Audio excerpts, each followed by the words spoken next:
Francisco 9 வயசு, Lucia 10 வயசு எனும் ஆடுமைக்கு 3 குழந்தைகளுக்கு தொடர்ந்து காட்சி அளிக்கின்ற வெள்ள வானமாக அவங்கள் தெரிஞ்சதென்று கூறப்படுகிறது.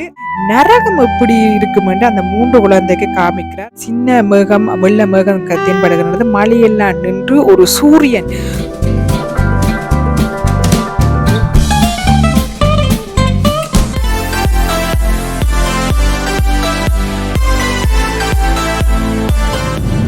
மக்களே வணக்கம். இப்போ நாங்கள் எங்கே போய் கொண்டிருக்கிறோம் என்றால் போர்ச்சுகலில் இருக்கிற ஃபத்திமா சர்ச்சுக்கு போய் கொண்டிருக்கிறோம். எங்களோட ஃப்ரான்ஸ் லூட்ஸ் மாதிரி தான் இங்கே ஃபத்திமா கோயில் ஃபேமஸான கோயில். ஸோ அந்த கோயிலுக்கு தான் நாங்கள் இப்போ போய் கொண்டிருக்கிறோம். வாங்க, இதுதான் நான் ஃபர்ஸ்ட் டைம் போகிறேன். எப்படி இருக்குதுன்றது நான் உங்களுக்கு இந்த வீடியோ மூலமாக காமிக்கிறேன்.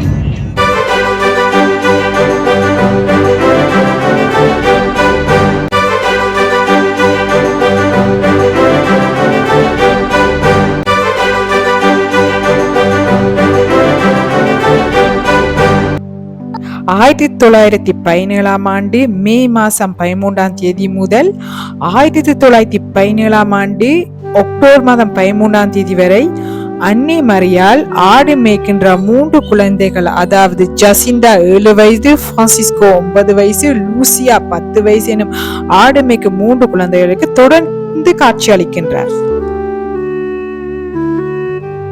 போர்ச்சுகலில் அமைந்திருக்கும் ஃபத்திமா எனும் நகரில் காட்சியளித்த அன்னை 2வது உலகப் போர் பற்றியும் மற்றும் ரஷ்யாவின் மனமாற்றத்தை பற்றியும் பாப்பரசரின் தாக்கல் பற்றியும் கூறியது அதேபடி நடந்ததனால் இந்த அன்னை உலக புகழ்பெற்ற அன்னையாக இதுவரைக்கும் திகழ்கின்றார்.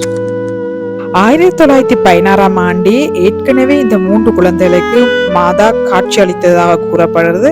அவர் காட்சி அளித்து, எதுக்கு மஞ்சாதீங்க, நான் தான் வான தூதவர், என்னோடு சேர்ந்து செபம் சொல்லுங்கள், என்னோடு சேர்ந்து பிரார்த்தனை செய்யுங்கள் என்று கூறியிருக்கிறார்.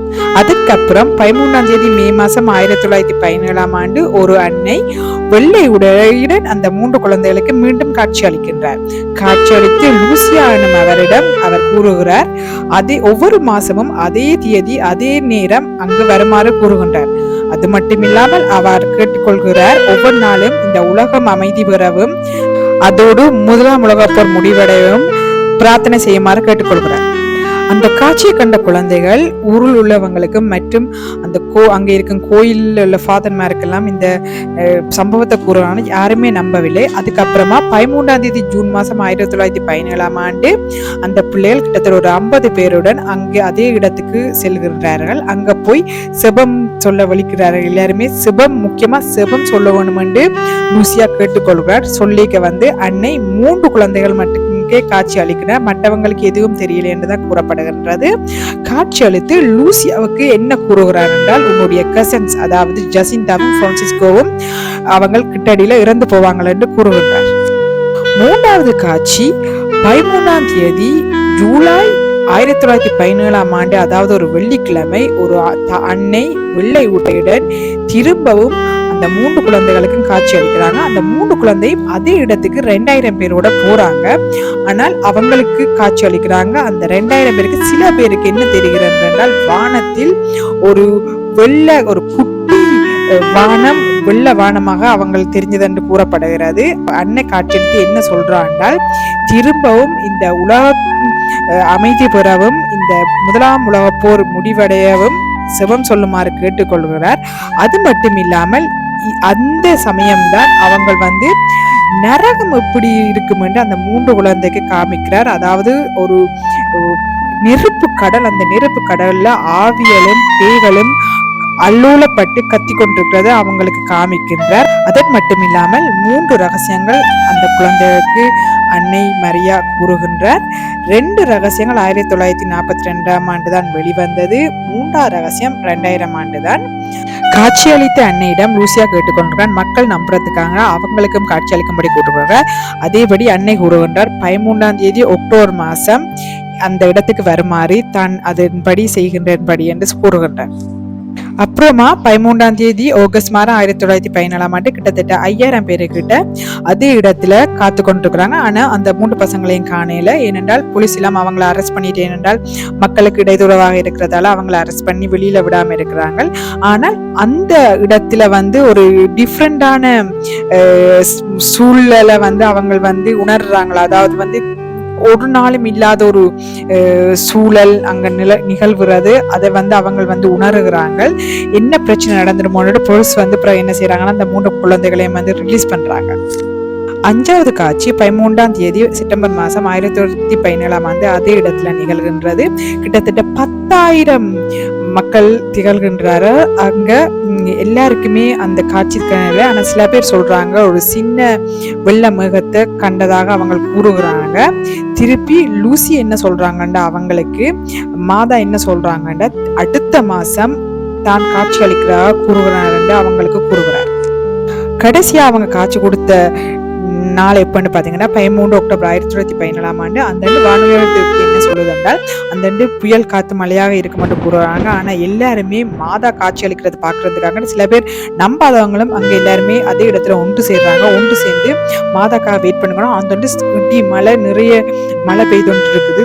அப்ப திடீரென்று லூசியா சொல்றாங்க, அம்மா வாரா, எல்லாரும் குடைகளை 3 மாதம் கேட்டுக்கொள்றாங்க. அப்பைக்கு அவங்களுக்கு ஒரு வெள்ளியா தென்படுகிறது. மேல பார்த்தாங்க என்றால் ஒரு சின்ன மேகம், வெள்ள மேகம் தென்படுகிறது. மழையெல்லாம் நின்று ஒரு சூரியன், மேகத்திலேருந்து ஒரு சூரியன் தென்படுகிறது. அந்த சூரியனே ஒரு டிஃப்ரெண்டான உணர்வு என்று அவங்க கூறுகிறாங்க. ஒரு வித்தியாசமான சம்பவம் அது அந்த நாள் நடந்தாண்டு எல்லாருமே 70,000 பேருக்கிட்ட அவங்க கூறியிருக்கிறாங்க.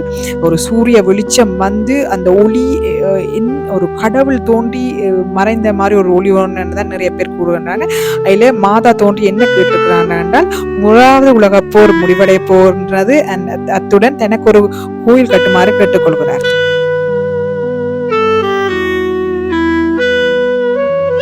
அவங்க கூறிய 3 ரகசியத்தை இப்ப பார்ப்போம். 1வது ரகசியம் நரகம் எப்படி இருக்கும் எனவும், 2வது ரகசியம் 2வது உலக போர் வரும் எனவும், அது 1வது உலக போரை விட மிக கொடூரமாகவும் நிறைய மக்கள் இறந்து போவார்கள் என கூறப்பட்டார். அது மட்டும் இல்லாம ரஷ்யா கம்யூனிஸ்ட் கொள்ளைகளில் இருந்து மனம் திருந்த வேண்டும் என்று கூறியிருந்தார். 3வது ரகசியத்தை சிஸ்டர் லூசியா 1944 P12 ஃபாதர்கிட்ட தான் கொடுத்தாங்க. ஆனா ஒரு கண்டிஷனுக்கு சொன்னாங்க. அதாவது 1960 தான் அந்த ரகசியத்தை நீங்க வெளிப்படுத்த வேண்டும் என்று கூறித்தான் அந்த ஒற்றிய கொடுத்தாங்க. ஆனால் எந்த ஃபாதருமே அந்த ரகசியத்தை வெளிப்படுத்த முன்வரவில்லை. ஜான் பால் 2 2000 ஜான் பால் 2 ஃபாதரை தவிர, பாப்பரசை தவிர யாருமே முன்வரவில்லை. 2000 தான் அந்த 3வது ரகசியம் வெளிப்படுத்தினவை. 3வது ரகசியம் லூசியா கொடுத்த மாதிரி அதுல என்ன வரையப்பட்டிருக்கு என்றால், ஒரு ஃபாதர் ஒரு வெள்ளையுடன் திரும்பி நிற்கிறார். அவர் மேல நிறைய ஆமைகள் அம்பு விடுகிற போல் அதுல வரையப்பட்டிருந்தன. அதே மாதிரி 13ஆம் தேதி மே மாசம் 1981 ஒரு சொக்கி இளைஞரால் பாப்பரச ஜான் பால் 2 தாக்கப்பட்டார். 2 துப்பாக்கி குண்டுகள் அவர் மேல் பாய்ந்தன. ஆனால் அவருக்கு எதுவும் ஆகல. பாப்பரசர் என்ன கூறுகின்றார் என்றார், அவர் என்ன சொல்லுறார், ஒரு கை தென்னை சுட்டது, ஆனால் இன்னொரு கைதான் அந்த தோட்டாவை வழி நடத்தினது. அது ஃபத்திமா மாதாண்டு அவர் உறுதியாக கூறுகிறார். அவர் ஆபரேஷன் செய்த டாக்டர் மாதிரி எல்லாருமே தியச்சு போய் இருந்தவங்க அதை எப்படிடா அவர் தப்பிச்சவர் என்று அவ்வளவுக்கு மாதா தான் அந்த அவரை காப்பாத்தினான்னு கூறப்படுகிறது. இப்பவும் நீங்கள் அதை நன்றி கடனா பாப்பரசர் அந்த குண்டு நீங்கள் அந்த ஃபத்திமா சிலையின் மேல் இருக்கும் கிரீடத்துல நீங்கள் அந்த குண்டை நீங்கள் இன்னும் காணலாம். நான் இந்த கோயிலை பற்றி எதுவும் அறியாமத்தான் நான் போனேன். நிறைய பேர் ஃபத்திமா கோயில் எனக்கு போகணுன்ற ஆர்வத்துல தான் நான் இங்க போனான். ஆனா போன உடன் தான் எனக்கு நிறைய விஷயங்கள் அவ பற்றி தெரிஞ்சு கொண்டேன். அந்த கோயிலை பார்த்தீங்களோட பெரிய ஒரு தேசம், அந்த நிறைய வெயிலாம் இருந்துச்சு. இவ்வளோ மக்கள் அங்க வர்றாங்களா, கிட்டத்தட்ட வருஷத்துக்கு கிட்டத்தட்ட ஒரு 60 லட்சம் மக்களுக்கு மேல அங்க வருவாங்களான்னு கூறப்படுகிறது. அண்ட் முழுதிரி கொளுத்த கூட பாத்தீங்களா, அது ஒரு வித்தியாசமான ஒரு அனுபவமா இருந்துச்சு. முழுதிரி கொளுத்துற அனுபவம் எல்லாமே எனக்கு ஒரு வித்தியாசமா தான் இருந்துச்சு. ஏனென்றால் நாங்கள் கிட்டத்தட்ட ஒரு 1/2 மணித்தியாலம் 1 மணித்தியாலம் கியூல நின்று தான் நாங்கள் முழுதிரி கொளுத்தோணும். அதுக்குள்ள போட்டு இடிப்பாங்க. எல்லாருமே வித்தியாசமெல்லாம் இருச்சாங்க. அந்த கால் முழுதிரி மாதிரி, ஒரு பொம்மை முழுதிரி மாதிரி, கை முழுதிரி மாதிரி, நேர்த்திக்கடனுக்கு எல்லாம் நிறைய பேர் அதுல எல்லாம் எரிச்சாங்க. அடுத்தது முட்டுக்கால்ல இருந்து ஒரு கிட்டத்தட்ட பாத்தீங்கள் என்றால் இந்த முன் இடத்துல இருந்து மாதா காட்சி கொடுத்த இடம் வரைக்கும் முட்டுக்கால்ல நடப்பாங்க. அந்த வெயிலுக்கு நிறைய பக்தர்கள் நடந்தது என்னை ஆச்சரியப்பட வச்சது. அண்ட் மாதா காட்சி கொடுத்த இடத்தை வந்து என்னால வடிவா உங்களுக்கு கவர் பண்ண முடியல. ஏனென்றால் அந்த பூஜை நடந்துன்றது நிறைய பேர் இருந்தபடியே என்னால உள்ளுக்குள்ள போய் வடிவா கவர் பண்ண முடியல. அது மட்டும் இல்ல அப்புறம் நாங்கள் பார்த்தோம்னா அந்த ஃபச்சிமா நகரத்தை நாங்கள் கொஞ்சம் சுற்றுலா பண்ணி பார்த்தோம்.